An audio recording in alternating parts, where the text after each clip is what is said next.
इस वक्त इमरान खान बनीगाला में न्यूज कॉन्फ्रेंस कर रहे हैं।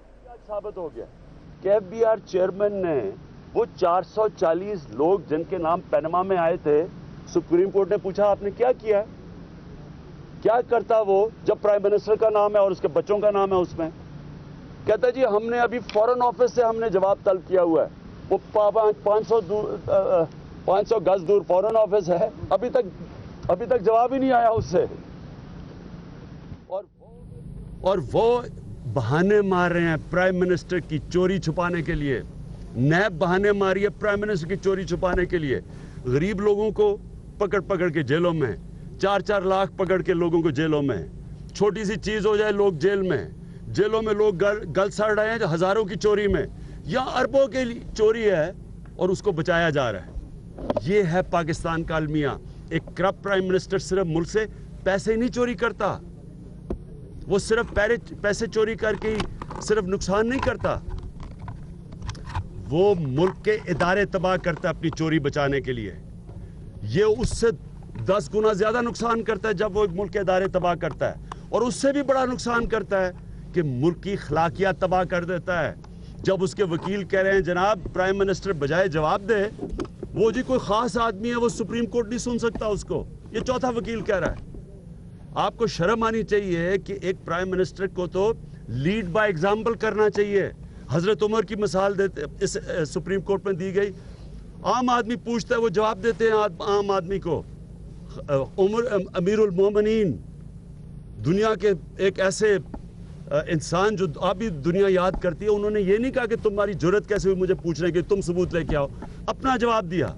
यहां प्राइम मिनिस्टर के वकील पहले तो तोता मैंने की कहानियां जो हमने सुनी है, कभी एक झूठ पकड़ा जाता है, कभी दूसरा झूठ बोला जाता है, और उसके बाद कहते हैं जी सुप्रीम कोर्ट नहीं सुनेगा। तो सुप्रीम कोर्ट नहीं सुनेगा तो कौन और देखेगा?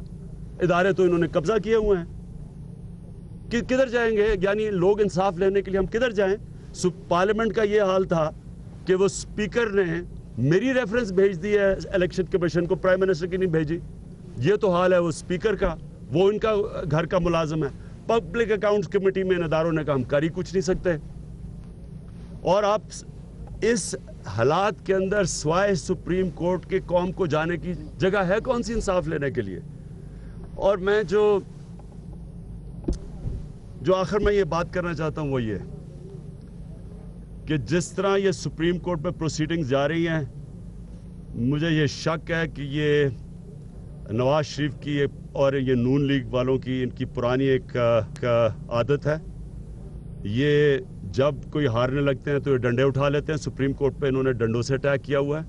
उसके अलावा इनके वजीरों ने जिस तरह की ज़ुबान इस्तेमाल की है सुप्रीम कोर्ट के ख़िलाफ़, ये अभी भी मुझे शक है कि ये कुछ ना कुछ करेंगे, क्योंकि ये तो नवाज शरीफ तो जब जुमखाना में भी क्रिकेट खेलता था तो अपना अंपायर खड़ा करके खेलता था, तो उसको आदत नहीं है, उसको न्यूट्रल अंपायर्स की आदत नहीं है।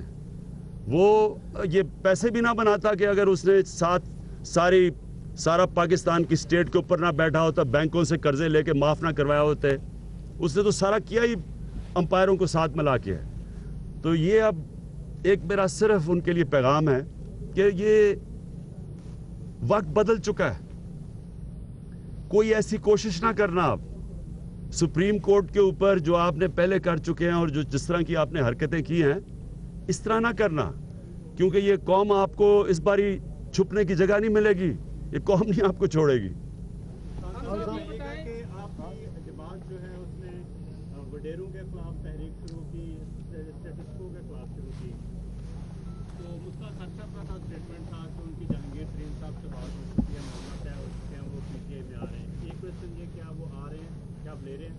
दूसरा, आपके डिग्री के केस में गिरफ्तार हुए हैं, तो ऐसे लोगों को जिनके खिलाफ तहरीक इंसाफ निकली थी क्यों पार्टी का हिस्सा बनाया गया था?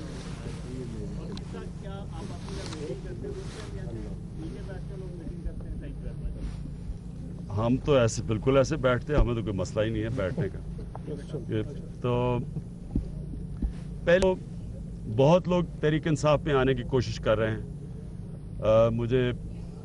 मुझे कहना तो नहीं चाहिए, लेकिन कई नून लीग के इस वक्त लोग भी चुप चुप के खुफिया बातचीत कर रहे हैं। उनको डर लग रहा है कि अगर ये किश्ती मुश्किल फंसी हुई है तूफ़ानों के अंदर।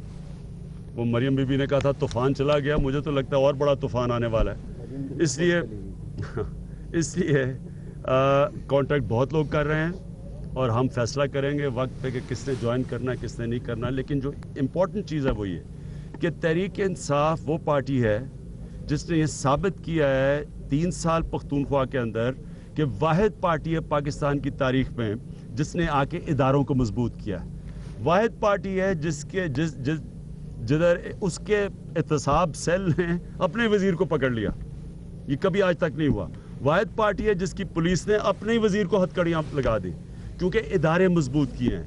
वह जो लोकल गवर्नमेंट सिस्टम लेके आए पख्तूनख्वा में वो कहीं नहीं है। तो इसलिए जब आपके इदारे मजबूत हो और हमारा जो नैब होगा वो किसी में इम्तियाज़ नहीं करेगा। वो नैब जिस तरह आज वो कह रहा था, वो उनका नैब का चेयरमैन, मुझे वैसे समझ नहीं आई कि अगर उसमें थोड़ी सी भी शर्म और हया होती वो आज रिज़ाइन कर जाता। जो आज उसका हाल था वहाँ सुप्रीम कोर्ट के अंदर, वो कहता है जी मैंने इसलिए इस केस हमने पब्लिक अकाउंट्स कमेटी में इसलिए कुछ नहीं कहा क्योंकि हम रेगुलेटर से पूछना चाहते थे। तो जब सुप्रीम कोर्ट ने कहा जनाब आपके तो रेगुलेटरी कोई नहीं है, तो पता चला कि हाँ एक रेगुलेटर है और वो है नवाज शरीफ जिसने उसको रखा हुआ है, जिसके 12 केसेस पड़े हुए हैं नैब के अंदर। उन्होंने चुन के एक आदमी ऐसा रखा है जिसकी खुद ना इंटेग्रिटी है, ना उसके ऊपर किसी को एतमाद है, ना उसका कोई पीछा ट्रैक रिकॉर्ड है, चुन के करप्ट आदमी को लेके आया। तो मैं इसे हम इंशाल्लाह हम आपको इंशाल्लाह वक्त में अल्लाह ने दिया अपॉर्चुनिटी तो हम आपको एक ऐसा नैब बना के दिखाएंगे जो इम्तियाज नहीं करेगा। जो मर्जी पीटीआई में आ जाए, जो गलती करेगा पकड़ा जाएगा। साहब ये फरमाइएगा कि आज सुप्रीम कोर्ट के बाद जो मीडिया टॉक हुई हुकूमत की तरफ से, उनका कहना ये था कि इमरान खान है ही नहीं इस काबिल पंजाब और सिंध के अंदर के जो सही माने में दहशतगर्दी के सामने खड़ी हो। और रेंजर्स जो हैं, रेंजर्स लाने पड़ेंगे पंजाब में, इसलिए कि जब पुलिस छोटू गैंग से नहीं लड़ सकती तो मोटू गैंग से कैसे लड़ेगी। इसलिए पुलिस को आपको पंजाब के अंदर पुलिस रेंजर्स को लाना पड़ेगा, उन ग्रुप्स जो कि तंजीमों को ऑलरेडी नेशनल एक्शन प्लान में फैसला किया हुआ है कि इनको डिसआर्म करना है आपने, इसके लिए रेंजर्स लाने पड़ेंगे। इमरान खान इस वक्त न्यूज़ कॉन्फ्रेंस कर रहे थे और उनका ये कहना था, उन्होंने खिराज अकीदत खिराज तहसीन पेश किया पुलिस वालों को, और साथ ही साथ इमरान खान ने यह भी कहा कि पुलिस एक्ट को पंजाब में भी नाफिज करना चाहिए। 3 सालों में KPK पुलिस सबसे आगे रही, दहशतगर्दी के वाकयात कम हुए हैं। साथ ही साथ उन्होंने यह भी कहा कि अटॉर्नी जनरल ने शरीफ खानदान का दिफा किया जो काबिल अफसोस है।